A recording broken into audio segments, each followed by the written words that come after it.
Good morning, Toronto. Good morning, Canada. Welcome back to Breakfast Television. Sid Texeiro here with you. Mental health is key for every person's well-being, but a topic that is not spoken about often enough is men's mental health specifically.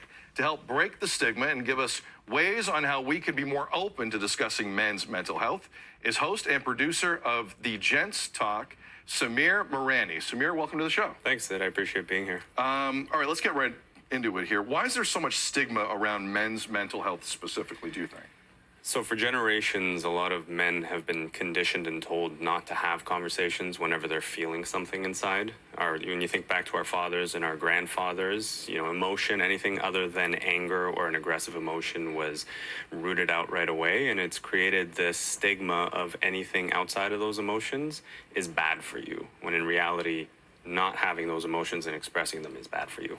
And how often in Gents Talk, and it's a fantastic podcast, check it out. Thank you. How often is this topic broached, and how deep do you guys get into it? So even conversations where that's not the main intention, it somehow ends up going there. It steers there. Yeah, so when we had our first guest on, Russell Peters, he came on and talked about how, during the pandemic, it was dark for him. And that lightning in a bottle moment to see someone so generational talk about his challenges was a moment of awakening where it just made me realize personally, there's a lot of men out there who've been yearning for the opportunity to have these conversations. And some of our guests come in and before they even start, they say, I haven't had the chance to finally have a talk like this. So to actually be able to speak on these subjects is a moment of relief for them. You can see it visually on YouTube, but you can hear it as well. Absolutely. Like it's apparent when you have these conversations on your pod. What are some of the things that men have been conditioned with that don't help with these conversations? And what are some of the side effects of those conditions, whether intentional or unintentional? Yeah, and that's a great question. So when you grow up, when you're a child first, if you're a young boy and you're conditioned to not show your emotions, if you're told, boys don't cry, for example, and you have to hold all that in and you hold it in for years and years and years, you're suppressing all of those emotions. And that eventually leads to outbursts. At one point in your life, it will come up and boil to the surface. It could be self-harm. It could be substance abuse. It could be violence against yourself or others. So all of those things end up compounding on top of each other, and they will boil to the surface.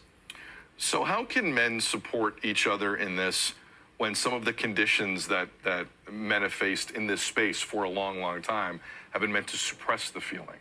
Like, where can you find support in and amongst of the male community in this instance? Yeah, absolutely. So having a conversation with the men in your circle, but also if you're on the receiving end of those conversations, is to create an environment where the person who's coming to you feels comfortable and safe, where they don't feel like they're being judged or somehow it takes away from their masculinity for having a conversation about being vulnerable. And for those who, like right now, we're approaching the holidays, right? For a lot of people, this is a very difficult time of year for them because they're going through something. Asking a friend how they are, and when you're met with the traditional, I'm fine, probe a little, and you'd be surprised at what you're going to get. That's an alarm bell, isn't it? Absolutely. I'm fine. And I like how it's been exposed in society in every way when it comes to mental health. When you hear that, whether it's youth or any other age, really, you're right. You need to start digging a little bit. What's a good non-confrontational way to do that? Like, how do you start? It's an interesting term. You said probing, digging. Yeah. How do you start doing that? So I'll tell you how it happened to me the very first time. I had a conversation with someone who started with expressing something they were going through.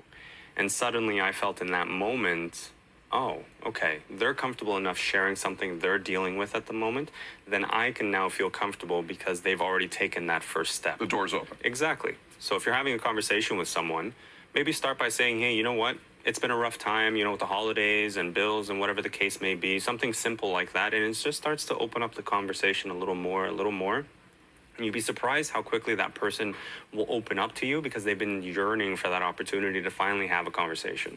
Finally, in terms of starting this conversation, because in terms of the probing, like something as simple as lunch. Mm-hmm. Let's go, dude. Let's go out for lunch. You want it? Like something. Well, like honestly, if you're offering, I'll take it too. But like I've done that before, where it's something that innocent, and it does start that conversation. What are some of the other ways the door opens? Well, it's also about having conversations and destigmatizing that, making it almost cool to have these conversations where it's okay to express these things. For example, through the podcast, it's one way where you showcase that there are these influential individuals who are talking about some of their hardest, darkest moments, and maybe somebody who sees that will resonate with it. So for example, you were in the sports world for a very long time. If you were to see an athlete talk about struggling with mental health, and you know how fans look up to the athletes, maybe that one fan listening to that will think, maybe it is okay for me to actually open up about my own mental health, because I see someone that influences me, somebody who I look up to talking about it. And so that's also another way. For sure. I mean, you see it like guys like DeMar DeRozan and many First others person I thought of, yeah. over the last few years.